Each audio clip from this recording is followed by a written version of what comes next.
Frederick Plykin is in the city right now, near the site of this shopping mall, this Retroville complex that was bombed over the weekend. Fred, give us a sense of what you're seeing now. Hi there, John. We are actually at the site where that bomb hit, or where that rocket hit. Not exactly clear what it was. We are right now standing in one of the buildings that was severely damaged by that impact. When I ask our photojournalist Byron to go forward, and he'll show you exactly the damage that was caused there, and you'll see, I mean, it's just absolutely massive damage that was caused by that explosion. If you look, I mean, you'll see that one building, that taller building, is just completely destroyed.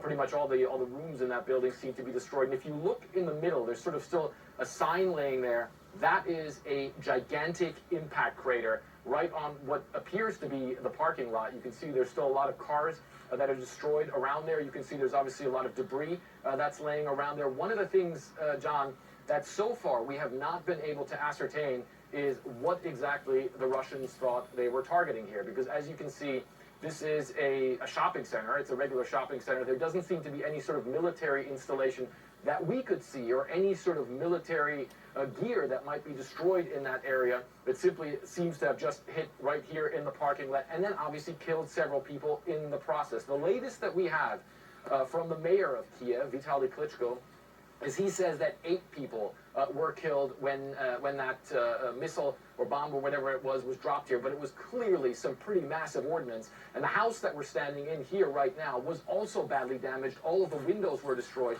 I want to show you one thing that I think is absolutely remarkable, John, just for our viewers to understand what sort of power these devices have. So you see the explosion was right there. We found this part here, John. This is a piece of shrapnel from whatever was dropped on that parking lot. We did not find that here by the window. We found this, it went through the front door of this building and was stuck in the hallway 2 rooms down. That's the power of the impact and the shrapnel, and of course all of this extremely deadly. You'll see the rough edges here.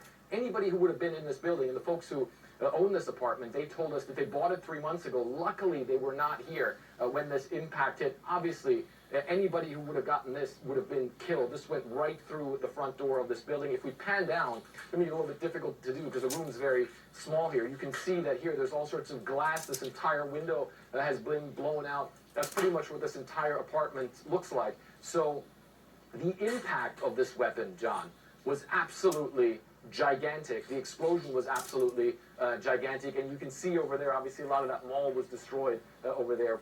What we're hearing here right now, and I think this is also important to point out, is there is fighting going on not too far away from you. You're not going to be able to see it very well, but there's a lot of smoke on the horizon back there. You might be able to see it if you look past this apartment complex there.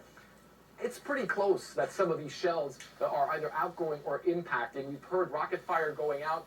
Not too close to here, but certainly that we've been able to hear. And we're hearing impacts on a constant basis. What you're seeing here, John, is the Battle of Kyiv unfolding in this area with this rocket landing here, and certainly the battle going on not too far from we are right now. As you've noted, John, that battle right now, the Russians appear to not be making very much headway at the moment. It's very difficult for them. And one of the things that the U.S. says is they believe that the Russians are now using what they call standoff weapons, which is air-fired weapons that they fire from a larger distance because they can't get their forces here. They try to shoot in here, and obviously this appears to be the result of exactly that. Needless to say, the folks who own this apartment and the folks who are in this compound absolutely traumatized by what happened. They were just telling us there's a lot of people who are actually still hunkering down in the basement of this building trying to shelter because they are afraid that further things could happen. We're on the 11th floor here. This thing flew all the way into here, through here, into the hallway. It's an absolutely deadly projectile that could have killed anyone in its way, and there's a lot more of that laying around here, John. Yeah, people are afraid for good reason. Schools, theaters, and now shopping malls destroyed by the Russians. Fred, and that shrapnel you were showing us moments ago, designed not just to go through buildings, but to go through people. Frederick Plykin in Kyiv for us. Please stay safe. Thank you so much for that report. Brianna?